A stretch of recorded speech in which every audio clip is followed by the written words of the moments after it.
Matinee show is brought to you by Livogen tonic. थकान और कमजोरी से दे आजादी। इतनी थकान, मैराथन भाग रहे हो? मैराथन? अरे मैं तो रोज ऐसे ही थकी रहती हूँ। थकान और कमजोरी खून में आयरन की कमी के लक्षण हैं। लीजिए लिवोजेन टॉनिक। इसमें है ऑर्गेनिक आयरन और कई ऐसे तत्व जो दें थकान से आजादी।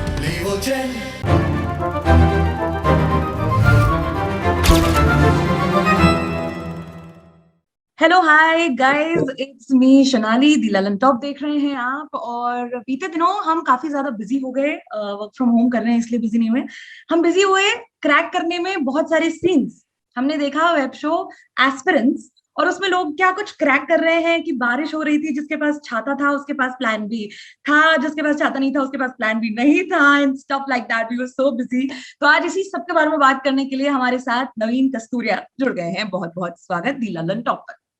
Thank you so much Sonali, thank you so much. कैसे हैं आप? मैं बहुत अच्छा हूँ, आप कैसी हैं?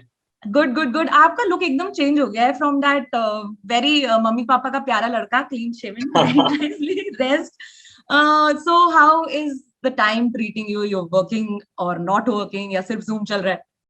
नहीं, जूम चल रहा है। ये वही लॉकडाउन लुक है। ये लास्ट ईयर भी ऐसे ही था मेरा।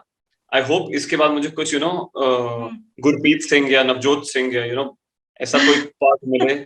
तो हाँ, मैं तो वैसे दाढ़ी वाड़ी तभी बनाता हूँ जब मुझे एक्टिंग करनी होती है। जब मैं खाली बैठा रहता हूँ तो ये ऐसे ही बढ़ती रहती है। एक तो मिलना भी नहीं है ना किसी से, या तो आप किसी से मिलने भी जा रहे हो तो थोड़ा कॉन्शियस हो जाओ। हाँ, घर में ही हूँ। मेरी बिल्डिंग सील थी कुछ 40 दिनों से, और मैं परसों बाहर निकला हूँ। परसों मेरी बिल्डिंग की सील खुली है।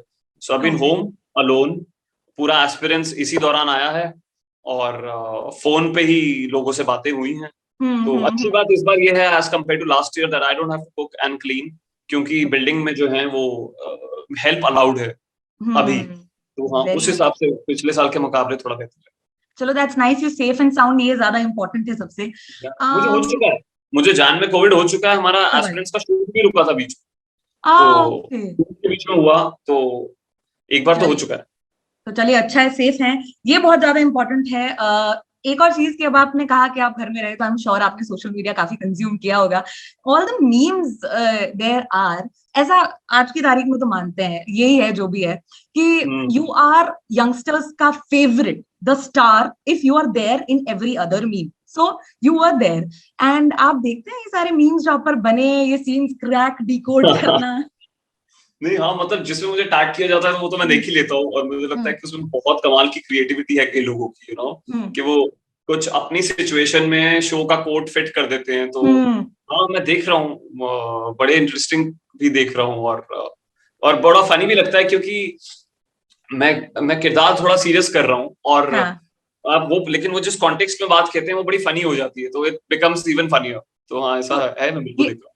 ये जो बारिश वाला सीन मैंने कहा, ये इसी तरह डिजाइन किया गया था, ये सिर्फ लोग कयास लगा रहे हैं कि ऐसा है? तो देखो, वैसे मैं आपको का कोई इंटरव्यू देख रहा था, जो हमारे डायरेक्टर हैं, तो कह तो रहे थे कि ये जो छाते हैं वो विदाउट प्लान बी है, मतलब छाते वाले विद प्लान बी है, बट करते वक्त मुझे नहीं पता था ऐसा कुछ। तो अब मुझे नहीं पता कि ये अप्पू ने ऑडियंस से उठा लिया या मे बी ऐसा कोई थॉट था, क्योंकि मेरे को तो नहीं, क्योंकि मुझे तो नहीं लगता कि इसका कोई, इसका ये क्या एसके का कोई प्लान बी था। एसके भी तो छाते के नीचे था, और गुरी का इवेंचुअली प्लान बी बन गया, बट हाँ, आई डोंट धैर्य का क्या प्लान बी था। धैर्य का तो इनफैक्ट चाहे वो आईएएस के साथ हो या नॉन आईएएस के साथ हो, उसको तो लोगों के लिए ही काम करना था। So she was always meant to, I mean she was always supposed to do what she is doing right now. तो आई थिंक ये लोगों की थ्योरी है, आई डोंट नो कि वो मेकर्स के भी दिमाग में था पहले ऐसा। Okay, and there is also one more meme जो कि मुझे काफी फनी लगा, कि एस्पिरेंट्स में आपने कर लिया था ब्रेकअप क्योंकि आपको करनी थी पढ़ाई, ठीक है? अभी रनअवे लुगाई आई, इसमें भी द वाइफ हैज गॉन, बिल्कुल। तो ये आपका कि मतलब किस्मत ही खराब है, ये जो भी उठाते हैं उससे लेकर। अच्छी चीज बन गई है। मैंने अपने थोड़े बहुत छोटे मोटे करियर में ये देखा कि जब अगर मुझे लड़की नहीं मिलती है ना, तो वो चीज लोग पसंद करते हैं। पिक्चर्स में भी ऐसा हुआ, सुलेमानी कीड़ा में भी ऐसा हुआ, हाँ। तो मतलब उसमें, तो इसमें फिर एस्पिरेंट्स में ऐसा हुआ, तो अच्छा ही है, कहानी में छोड़ रही है, as long as real life में नहीं छोड़ रही है, तो इट्स फाइन। एक्चुअली सारे के सारे लोग ऐसे सिंगल हुए पड़े हैं, सब रिलेट कर पाते हैं एक्चुअली। ये तो सिंगल ही है ना, सबके दिल तो टूट रखे हैं, तो अच्छी बात है ना। बिल्कुल। मैंने बहुत कुछ देखा सुना है आपके बारे में। बिफोर दिस ऑल्सो हम लोग सारे यंगस्टर्स इनफैक्ट टीवीएफ को हमेशा से फॉलो करते हैं। सो बिफोर दैट आपने काफी अच्छी खासी पढ़ाई करके जॉब वगैरह करी है, एंड इंजीनियरिंग से आपने आई थिंक कॉलेज में भी नाटक कई सारे डायरेक्ट किए हैं। Was that true? जी जी जी जी जी, Okay. हाँ सही है ये तो एक्चुअली। फिर हाँ, नहीं, आप कुछ कह रहे थे नहीं, एक्चुअली। मैं बस ये कह रहा था कि इंजीनियरिंग क्या होता है। I think normal Indian families में ना वो पढ़ाई का एक्सटेंशन ही होता है, मुझे ऐसा लगता है। वो ऑटोमेटिक, मुझे तो स्कूल में भी बड़ा मजा आता था, लेकिन 10th के बाद मैं ऑटोमेटिकली एंट्रेंस में लग गया था, मुझे आईआईटी जाने का बड़ा मन था, मेरा हुआ नहीं आईआईटी, बट हाँ, तो मुझे फिजिक्स मैथ्स बहुत पसंद था। तो मुझे पढ़ाई का शौक नहीं था, मुझे सिर्फ एंट्रेंस क्लियर करने का मन था। एक बार मैं कॉलेज में घुस गया तो मैंने कुछ खास पढ़ाई नहीं करी। तो हाँ, मतलब फर्जी इंजीनियर ही हूँ एक तरीके से। अगर आप मुझे बेसिक चीज भी पूछ लेंगे तो मुझे कुछ ध्यान नहीं है अभी। तो हाँ, ओके। ऐसा कहते हैं ना कि इंजीनियरिंग करने के बाद बंदा हमारे भारत में डिसाइड करता है कि एक्चुअली करना क्या है। बिल्कुल करेक्ट बात है। And I have like heard कि आप फिल्म मेकिंग में जाना चाहते थे, एंड आई हैव हर्ड कि आपने कहा था I want to be the Woody Allen of India. Of course keeping all the controversies aside, क्या ये सच है? कितना ख्वाब था आपका फिल्म मेकिंग को लेकर? एक्चुअली देखो, एक तो ना शुरू में आप बहुत डिल्यूजनल भी होते हो। आप मतलब मैं जब बॉम्बे आया था तो मेरे को एक्टर बनने का कॉन्फिडेंस नहीं था। हालांकि स्कूल कॉलेज में तो एक्टिंग ही आप सबसे पहले एंजॉय करना शुरू करते हो। मुझे लगता था इस एक पर्टिकुलर के किस्म के लोग ही एक्टर बनते हैं, और मैं पढ़ा लिखा आदमी हूँ, मैं साइंटिस्ट टाइप आदमी हूँ। मैंने मैंने नाटक बनाए हैं, मैं सोचता हूँ, मैं लॉजिक की बात करता हूँ, तो मुझे कहानियां सुनानी चाहिए, मे बी ऐसा मैं खुद को सोचता हूँ। क्योंकि कॉलेज में तो मैं लिख भी रहा था और डायरेक्ट भी कर रहा था और उनमें एक्टिंग भी कर रहा था। मैंने आने से पहले एक प्ले भी बनाया था खुद का, एक मैंने लंबा 2 घंटे का प्ले लिखा था जो हमने कमानी ऑडिटोरियम दिल्ली में किया था। तो मेरे को ऐसा था कि मैं फिल्म भी लिखूंगा। अब मैंने फिल्म नहीं लिखी थी उससे पहले कभी।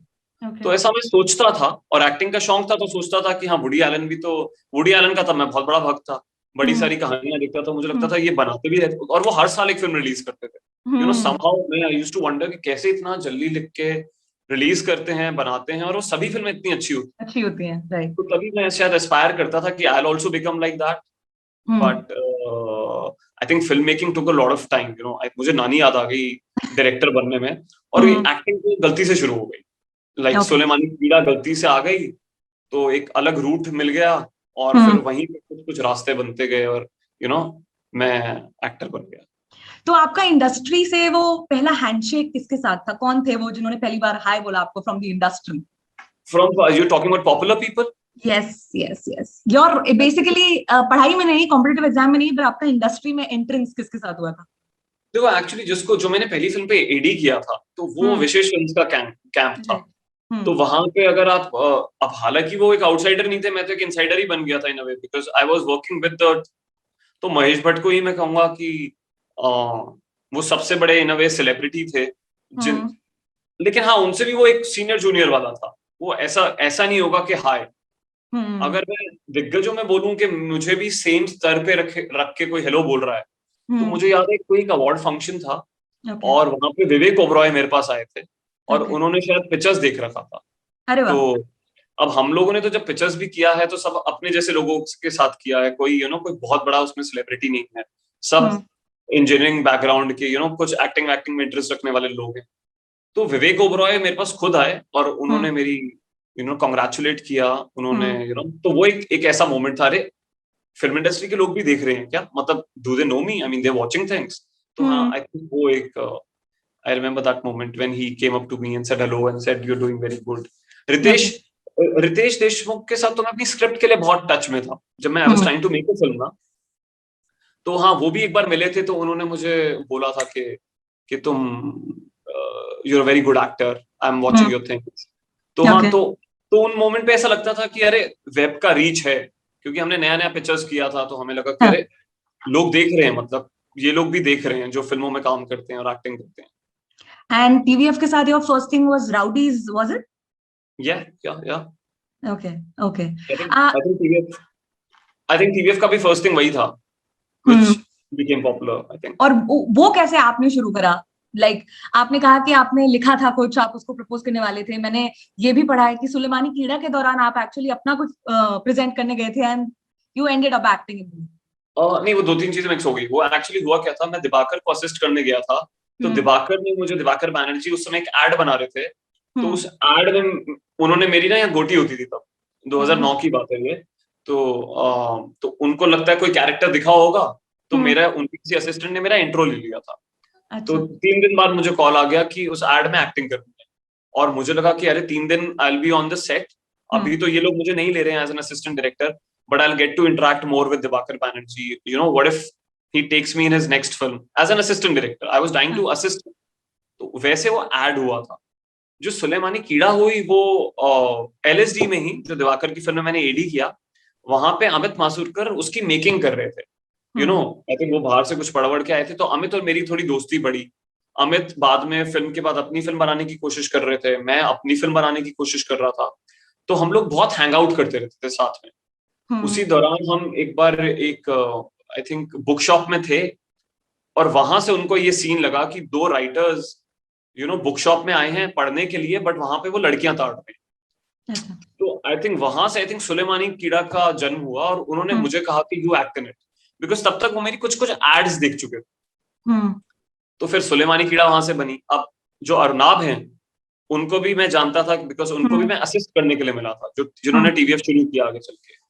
तो नाउ अर्नाब को पता लग गया था कि नवीन शायद अमित के साथ सुलेमानी कीड़ा करने वाला है। अर्नाब ने मेरा कोई एक्टिंग का काम नहीं देखा था, उन्होंने भी शायद कुछ एड्स देखे थे, तो उनके पास ये स्केच आया राउडीज का, जो उनके किसी जूनियर ने लिखा था, विश्वपति सरकार, अब हम सब जानते हैं उन्हें, तो मैं नहीं जानता था। तो उन्होंने स्केच के लिए मुझे बुलाया, और आई थिंक उस ग्रुप में सभी एड़े टेढ़े दिखने वाले लोग थे, तो उनको लगा कि ये सबसे कम अजीब दिखता है, तो इसको रणविजय बना देते हैं, बिना किसी मतलब I had never even seen Rowdies properly, you know.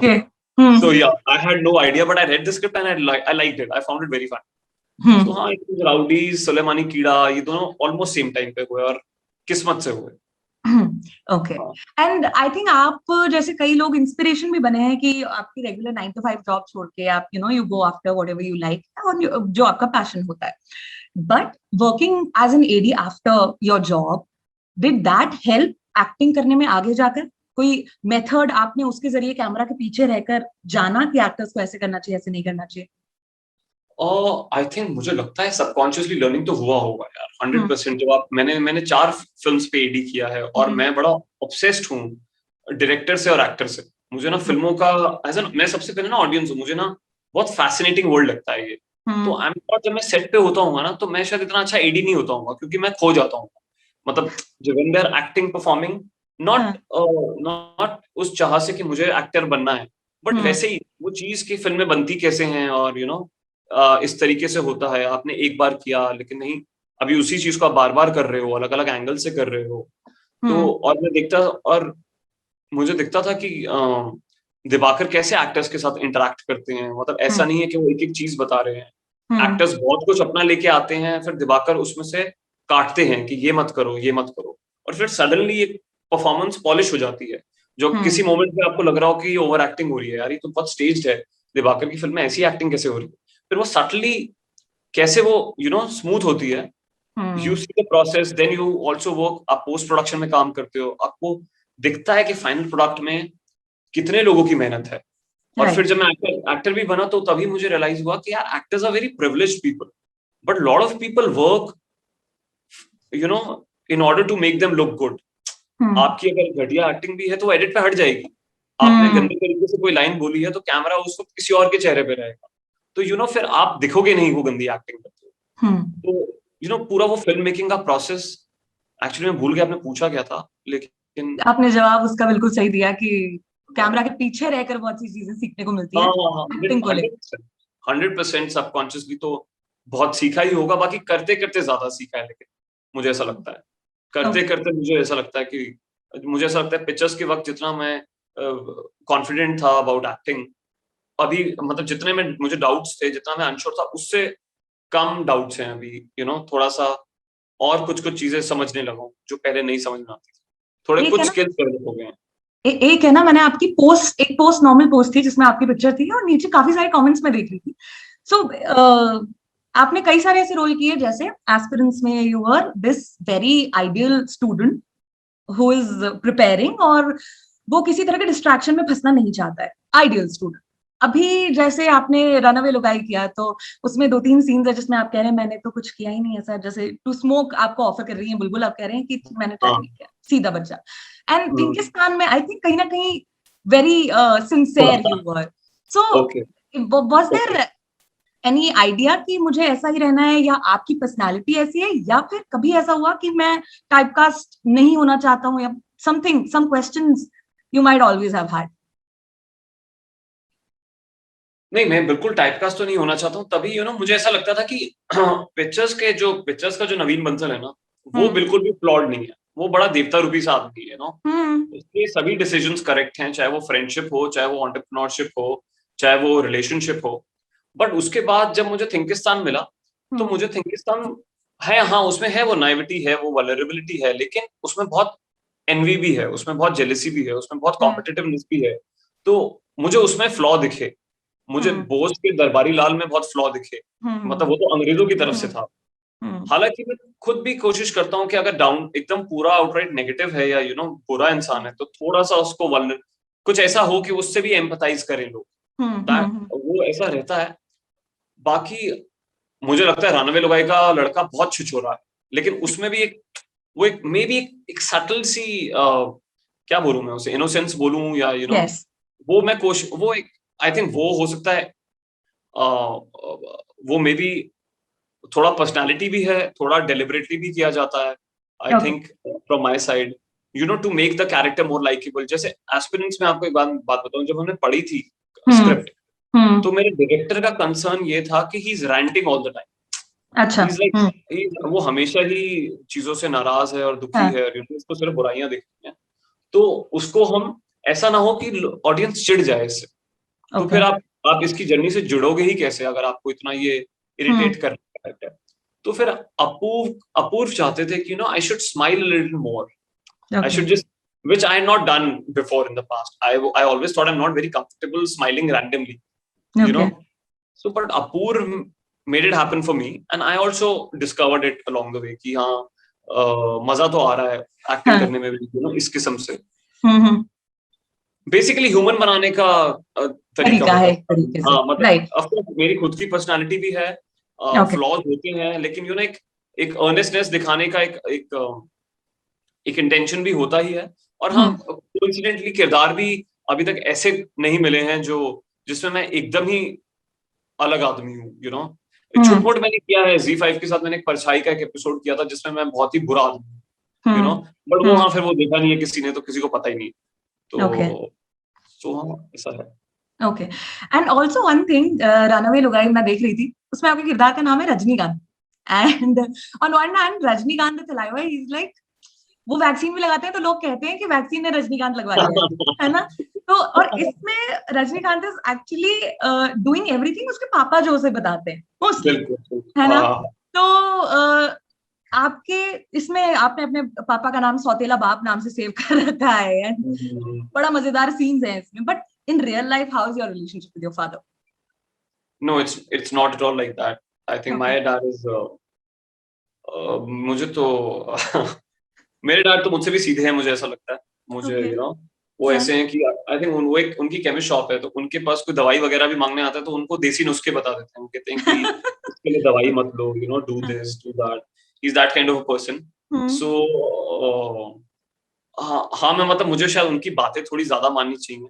वो मेरे सोने और उठने के टाइम से खुश नहीं रहते हैं, बहुत वो बॉदर करता है।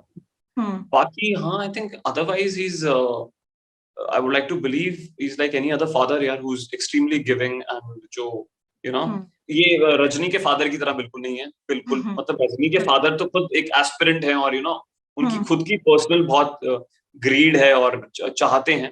मुझे ऐसा लगता है कि हम लोगों के फैमिलीज तो शायद ऐसी होती हैं कि पेरेंट्स का वर्ल्ड सिर्फ बच्चे ही होते हैं, तो आई थिंक उसी स्पेस वैसे ही है मेरे भी डैड, और वैसा ही आई थिंक रिलेशनशिप है, जिस रिलेशनशिप को मैं बहुत एक्सप्लॉइट करता हूँ, बिकॉज़ जो कि आई थिंक सभी बच्चे करते हैं। Totally, yes. तो एक और मुझे बहुत अच्छी लगी ये चीज इसमें कि यूजुअली क्या होता है जब फिल्में हम देखते हैं या फिर कोई भी वेब शो देखते हैं, तो नेताजी के बच्चे ऐसे होते हैं यूजुअली द स्पॉइल्ड ब्रैट, तुझे पता है मेरा बाप कौन, ये स्टीरियोटाइप इसमें ब्रेक हुआ, और आई थिंक ये इसकी सबसे अच्छी यूनिक बात भी मुझे लगी, which is nice of course. और ऐसी बहुत सारी बातें हैं, आई एम श्योर। एक और मुझे लगता है ये भी करता है कई बार, ये भी कई बार बोलता है कि साले हम मंत्री के लौंडे हैं, लेकिन उसको कोई ना इतना भाव देता नहीं है एक्चुअली। समहाउ उसकी पर्सनालिटी ऐसी बन गई है, चाहे क्योंकि वो इतना ज्यादा लल्लू है शायद भगवान, तो वो कोर्ट में तो हीरो बनता है, कोर्ट में उसकी बातें होती हैं बड़ी बड़ी, लेकिन उसके इमीडिएट सर्कल में he is not respected enough. तो वो कोशिश तो करता है अपनी पावर दिखाने की, बट हाँ अनफॉर्चुनेटली उस तरीके से दिखा नहीं पाता है। ओके इसी में टॉक्सिक पेरेंटिंग की मैं बात करना चाहूंगी। तो कई बार ऐसा होता है कि पेरेंट्स बच्चों की विश के खिलाफ भी उनको काम करवाते हैं कि नहीं तुम्हें यही करना पड़ेगा, या कई ऐसी चीजें जो हम आए दिन सुनते हैं जिस कारण बच्चों को बहुत प्रेशराइज्ड और डिप्रेस फील होता है। आपने कॉम्पिटिटिव एग्जाम्स को लेकर एक वेब सीरीज करी है, so you also know better, there are so many students जो अभी सोशल मीडिया पर यही बोल रहे होते हैं that we are pressurised but we can't do anything. तो आई थिंक ये टॉपिक सोचकर कहीं ना कहीं इसकी कहानी लिखी गई थी, या मेकिंग के दौरान आपको फील हुआ? आप किसकी बात कर रहे हैं, एस्पिरेंट्स की या रनअवे की? पेरेंटिंग की, runaway. I don't think so, I mean I wouldn't know कि अबीर ने क्या सोच के कहानी लिखी थी, बट मुझे नहीं लगता है, मुझे तो ऐसा लगता है कि वो एक लाइट वे में कुछ दिखाने की कोशिश कर रहे हैं। मतलब अबीर ही एक्चुअली इसका बेहतर आंसर दे सकते हैं कि कहीं ना कहीं अब मैं सोच रहा हूँ हो सकता है ये थॉट उनके मन में हो कि कई बार पेरेंट्स, देखो इसमें तो क्या है, फादर अपनी चाहतों की वजह से बेटे को एक्सप्लॉइट कर रहा है। मतलब वो खुद एक करप्ट लीडर है, आपको एक पॉइंट पे ऐसा भी लगता है कहीं बाप ने ही तो बहू को भगाया नहीं है, ऐसे थॉट्स भी आते हैं। आई थिंक ऐसी पेरेंटिंग तो बहुत ही कम होती है, अगर पेरेंट्स मुझे लगता है बच्चों को कई बार प्रेशराइज या फोर्स भी करते हैं, तो उनके मन में ये होता है शायद कि ये इनके फ्यूचर के लिए ये बेटर है, उस तरीके से वो आई थिंक अपनी इच्छाओं को उन पे डालते हैं। मुझे लगता है जब मैं बॉम्बे आना चाहता था तो मेरे पेरेंट्स के साथ भी वो बहुत बड़ा फाइट था, मुझे मतलब 2 साल लगे उनको कन्विंस करने में। और इनफैक्ट पिक्चर्स तक वो श्योर नहीं थे, जब तक पिक्चर्स के बाद ही मुझे थोड़ा पैसा भी आने लगा। तो वही आई थिंक उनका डर गलत नहीं है, क्योंकि आप रैंडमली अगर उठ के चले जाओगे और कि हमें फिल्मों में काम करना है, तो जब आपके पास इतना सेफ जॉब है और आप अच्छा कर रहे हो करियर में, तो आई थिंक उनको वो career wise I think you are right, pressure डालते हैं पेरेंट्स, बट रनअवे लुगाई में तो प्रेशर कुछ अलग फॉर्म है। वहां पे तो फादर जो है मुझे लगता है थोड़े से अपनी सेल्फिश नीड्स के लिए रजनी के साथ थोड़े अनफेयर हैं। Okay. But I think Abir would be the right guy to answer this question. Okay. आपने बातों में बताया 2 साल आपको लगे टू कन्विंस योर पेरेंट्स की मुझे कहीं ना कहीं एक्टिंग करनी है, या जो भी फिल्म मेकिंग से जाना आप चाहते थे, फिल्मों में आना है। How did they react at the first time? या कोई ऐसा होता है ना कि जब भी कोई एक्टर से आप बात करते हैं तो वो कहते हैं कि ये फिल्म थी, ये फिल्म देखकर मैंने अब ख्याल बनाया कि मुझे निकल जाना है 10 रुपए लेकर मुंबई के लिए, कुछ ऐसा आपके साथ हुआ था? मुझे ऐसा थॉट आई थिंक कॉलेज में आया होगा कभी, मुझे ऐसा लगता है मैंने खोसला जब देखी थी ना, तो मुझे लगता था यार मैं भी इस किस्म की, उस दौरान ना मैं फॉरेन सिनेमा भी बहुत देखता था। तो मुझे ऐसा लगता था कि यार एक आदमी घर से गया ब्रेड लेने और ब्रेड लेके वापस आ गया, सिर्फ इस पे भी इतनी एंगेजिंग कहानियां बना रखी हैं। मतलब ऐसा जरूरी नहीं है कि हीरो हो, हीरोइन हो, गाने हो और तभी कहानी बन सकती है। जैसे कभी खुशी कभी गम देख के मुझे ऐसा नहीं लगा कि मैं फिल्म मेकर बन सकता हूँ, लेकिन जब मैंने खोसला का घोसला देखी तो मुझे तो ऐसा लग रहा था कि अरे पापा ऐसे ही हैं, मैं बंटी हूँ, मेरी बहन जो है वो चिरंजी लाल है, तो मुझे तो वैसी वाइब आती थी वो फिल्म देख के। तो मुझे लगता था इस किस्म की कहानियां तो मैं भी बनाना चाहूंगा। तब एक लगता था कि हाँ मैं डायरेक्टर बन सकता हूँ, क्योंकि मैं कॉलेज में तो कुछ छुटमुट स्किट्स करता ही था। तो आई थिंक वो, मैं ये नहीं कहूंगा उस एक फिल्म से एकदम स्विच आया, ऐसा that never happened. I was always fascinated by films, और मैं ये भी नहीं कहूंगा कि प्लान था मेरा, हुआ तो ग्रेजुअली ही। कॉलेज में भी सोचता था मैं कि मैं थिएटर से जुड़ा रहूंगा, फिर जब नौकरी मैंने शुरू की तो तब मैंने रियलाइज किया कि सिर्फ पैसे कमाने के लिए तो काम नहीं कर सकता हूँ। तो फिर ये थॉट आया कि क्या बॉम्बे जाया जाए, बट बॉम्बे में किसी को जानते नहीं थे, किसी को कोई कनेक्शन नहीं है, कोई मतलब रिलेटिव नहीं है, फ्रेंड नहीं है। अच्छा। आपको घर वाले इससे भी कंफर्टेबल नहीं थे कि आप अकेले कैसे रह लोगे, जो हॉस्टल में नहीं रह पाता था मैं अकेला, हाँ, मंडे गया और थर्सडे वापस आ जाता था कि अच्छा। भाई जूते नहीं उतारता था, तो उस किस्म से उनको ऐसे थे how is going to manage. So I think वो वाली चीजें थी, थॉट्स थे। मैं फिर से भूल गया हूँ आपका सवाल क्या था और मैं कहाँ चला गया। पेरेंट्स को कैसे कन्विंस किया आपने? पेरेंट्स को टाइम लगा, आई थिंक काफी आर्ग्यूमेंट्स हुए। आई थिंक बोला कि मजा नहीं आता है मुझे और मैं I will never be happy अगर मैं कॉर्पोरेट में काम करता रहूंगा, तो आई थिंक ऐसी ही चीजें होंगी। और हाँ, तभी पापा ने कहा कि जॉब लेके जाओ, ऐसे नहीं जा सकते। तो मैंने फिर मेरा एक पूरा मेन एम बन गया था कि मुझे नौकरी क्रैक करनी है। जैसे ही उधर से गो एड मिला, मैंने रिज्यूमे बनाया, naukri.com पे आई थिंक डाला था। मुझे सिटी बैंक से और जेपी मॉर्गन चेस से कॉल आया था। मैं डेटा एनालिस्ट था बेसिकली राइट। इंजीनियरिंग करने के बाद। तो फिर जेपी मॉर्गन चेस से जब मुझे पहला कॉल आया, तो मेरे लिए वो सबसे बड़ी चीज बन गई थी। मेरे उनके 5 इंटरव्यूज हुए थे, 1 महीने तक चले थे। फाइनल 2 इंटरव्यूज तो अमेरिका से हुए थे, जो मुझे एक्सेंट समझने में प्रॉब्लम होती थी, लेकिन आई वाज जस्ट और मैं बहुत डेस्परेट था। मुझे लग रहा था कि क्रैक कर लूंगा तो बॉम्बे जा सकता हूँ, अदरवाइज बॉम्बे कैसे जाऊंगा। और बॉम्बे एक बार चला गया, फिर देखता हूँ वहां क्या होता है। सो हाँ, I think bar bar persistence यार, बार बार ये बताना कि मजा नहीं आ रहा है। और आई डोंट थिंक उनके लिए भी इजी था। It was a very difficult phase for my dad. For मैं जब आया तो वो काफी टाइम तक अनवेल भी थे, बिकॉज तो उनको भी बहुत समय लगा ये एक्सेप्ट करने में कि now he is going to live in Bombay. और आई थिंक पिक्चर्स के टाइम के बाद से उनको थोड़ा, क्योंकि पहले के कुछ साल तो पैसे भी नहीं थे, और काम नहीं था और डायरेक्शन नहीं था कि होगा भी तो कैसे होगा। तो पिक्चर से आई थिंक थोड़ा रिकग्निशन भी आया और थोड़ा फिर एड्स वेड्स आए तो उसमें पैसे का रेट बढ़ा। तो फिर जब मुझे लगता है पेरेंट्स को ना यही लगता है कि अगर पैसा आ रहा है ना तो then he is doing well, so they are more concerned about that. So हाँ, आई थिंक उसके बाद से तो फिर वो पूरे सपोर्टिव ही हैं, तुम मेहनत करो, तुम डिसिप्लिन बनो और इसमें और अच्छा करो। अब तो ऐसा ही है ना कि एस्पिरेंट्स में तो मैं दिल्ली से कर रहा था, तो मैंने ऐसा भी हुआ है कि मैंने अपने पेरेंट्स के साथ रिहर्स की। सो वो भी एक अलग अनुभव था कि वो अलग कैरेक्टर बने हुए हैं, I am doing my lines with them. So now अभी तो this has become part of our life. I think now अभी वो दौर बहुत अजीब लगता है कि जब मैं नौकरी करता था और it was a difficult thing for them to understand, working, acting. तो बट अब तो बहुत, अब यही है, मतलब इट्स, आई मीन अभी वो बहुत कूल है इस चीज से, which is a great thing. Okay. So मतलब कहने का कि 3 इडियट्स वाले फरहान वाला अब्बा नहीं मानेंगे वाले फेज से आप निकल चुके हैं और सक्सेसफुली निकल चुके हैं। So तमाशा में भी था वो मोमेंट तमाशा में भी है। एंड में रणवीर जब अपने फादर से बात कर रहा था ना, तो मैं हॉल में रो पड़ा था उस सीन में, बिकॉज वो चीज मुझे लगता है बहुत उसके करीबी अनुभव करी है। I think so. हाँ, ओके। आपके कौन से काम ने आपको सबसे ज्यादा कॉन्फिडेंस दिया? क्योंकि ऑफ कोर्स शुरुआती दिनों में तो हर कोई लड़खड़ाता है कि मैं कर सकता हूँ, नहीं कर सकता। Which was may be a web series और अ फिल्म?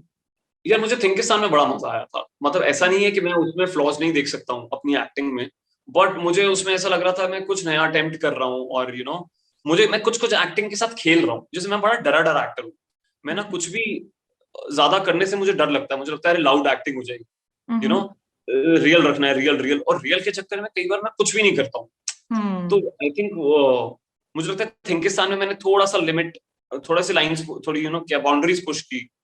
तो और वो कोशिश कर रहा हूँ मैं कुछ आई थिंक उसके बाद से। बट थिंकिस्तान I think was an experience जिसने मुझे थोड़ा कॉन्फिडेंस दिलाया कि डू नया things. It's okay even if you go a little overboard and it's okay, criticism थोड़ा। तो आई थिंक थिंकिस्तान ने वो थोड़ा एक कॉन्फिडेंस दिया। अभी एस्पिरेंट्स में भी वो चीज मुझे लगता है हुई है, कई चीजें मैंने करी हैं। अब वही तो रनअवे में भी हो रहा है, रनअवे भी मैं काफी जगह फैल रहा हूँ, क्योंकि थोड़ा सा वो डर निकल गया है। तो उस चक्कर में आप गलतियां भी कर रहे हो यार, लेकिन कई बार सही भी हो रहा है। तो एब्सोल्युटली। मैं कहना चाहूंगी कि आपको देखकर लोग रोने भी लगे ऑफ कोर्स एस्पिरेंट्स में, और रनअवे लुगाई को देखकर आपके किरदार के डायलॉग्स देखकर हंस भी रहे हैं। सो वो काफी अच्छी चीज है, ये स्विच लेकर आना बहुत अच्छा है। अब एक और चीज मैं जानना चाहूंगी, जब आपने कहा कि मैं फॉरेन सिनेमा में बहुत देखता था, मैं वेब सीरीज भी देखता हूँ, आपकी तरफ से द लल्लन टॉप के सभी व्यूअर्स को आप कौन सी वेब सीरीज या फिल्में रेकमेंड करना चाहेंगे? आपकी रिकमेंडेशंस क्या रही? Top 5, top 10, whatever. ओके, मैं टॉप 5, अगर मैं सीरीज, आपने अचानक क्वेश्चन पूछ लिया तो ओके, मैं मैं बहुत पॉपुलर शोज की बात नहीं करूंगा, मैं गेम ऑफ थ्रोन्स और ब्रेकिंग बैड की बात नहीं करता हूँ। मैं अलग से अगर मैं बोलूँ तो मुझे बिग लिटिल लाइज बहुत पसंद आया था फर्स्ट सीजन में, मुझे व्हेन दे सी अस बहुत पसंद आया था। आई होप लोगों ने चर्नोबिल देखा हो, यू नो। और ये सब मिनी सीरीज है एक्चुअली, 5-5 एपिसोड की सीरीज है, तो आप तुरंत देख सकते हो। मुझे एक बड़ी अंडररेटेड सीरीज लगती है अमेरिकन क्राइम स्टोरी में ना, फर्स्ट सीजन सबने देखा है ओजे सिम्पसन का, बट जो सेकंड सीजन है उसका, जो जिसमें वर्साचे की किलिंग के ऊपर है, वो मुझे बहुत पसंद है। वो मुझे ऐसा लगता है उसके जो प्रोटैगनिस्ट हैं, I don't remember his name, but उन्होंने जो एक्टिंग करी है, मतलब I mean I don't know कि मुझे कभी ऐसा मौका मिलेगा या कुछ, तो मुझे लगता है वो अमेरिकन क्राइम स्टोरी का सेकंड सीजन, काफी लोगों ने मुझे कहा उनको स्लो लगा, लेकिन मुझे तो वो बहुत खतरनाक लगा। और अगर मैं आपको पांचवा बोलूं, तो पांचवा में क्या बोलूं आपको? You can also include a Hindi movie maybe. ओ, हिंदी मूवीज जो आपको बहुत पसंद है। हिंदी मूवी मुझे बड़ी एक अंडररेटेड मूवी लगती है, वो मैं एक चलचित्र टॉक्स में भी मैंने बोला था, उसका नाम है माचिस। मुझे लगता है कि माचिस लोग आजकल के लोगों ने कितनी देखी होगी। आई थिंक बहुत।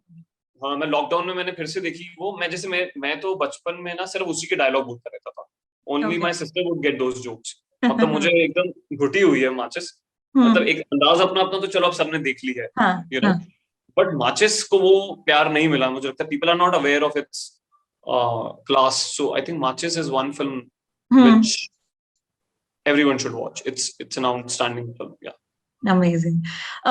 Last thing कि of course हर किसी की कोई ना कोई एक इंस्पिरेशन होती है while working. Any kind of inspiration you have, या आप future projects में उनके साथ काम कर रहे हो?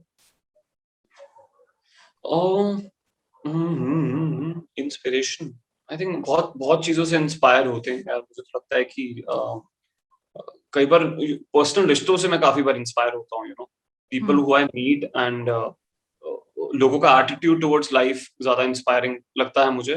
अगर मैं बहुत बड़े बड़े एक्टर्स की बात करूं तो मुझे इरफान खान के इंटरव्यूज देखने में बहुत मजा आता था। मुझे बहुत, मतलब एज एन एक्टर तो हम सब भक्त हैं ही उनके, लेकिन मुझे बड़े मतलब प्रिटेंशियस नहीं लगते थे वो। मुझे ऐसा लगता था जो वो हैं और वही दिखा रहे हैं, और उस दौर में एक्चुअली बहुत कम ऐसे एक्टर्स थे। जैसे अब तो मुझे लगता है सब लोग अपनी पर्सनालिटी बहुत आसानी से दिखा पाते हैं शायद, बट पहले शायद अलग दौर था जब लोग, यू नो, एक इमेज बना के रखते थे हर वक्त। तो बट मुझे इंस्पायर तो मैं अपने आसपास के लोगों से ज्यादा होता हूँ यार। मैं अपनी मॉम के एटीट्यूड से बहुत इंस्पायर्ड होता हूँ, क्योंकि मैं बहुत लेजी आदमी हूँ और मेरी माँ बहुत मेहनती आदमी, मतलब आदमी नहीं, मतलब इंसान।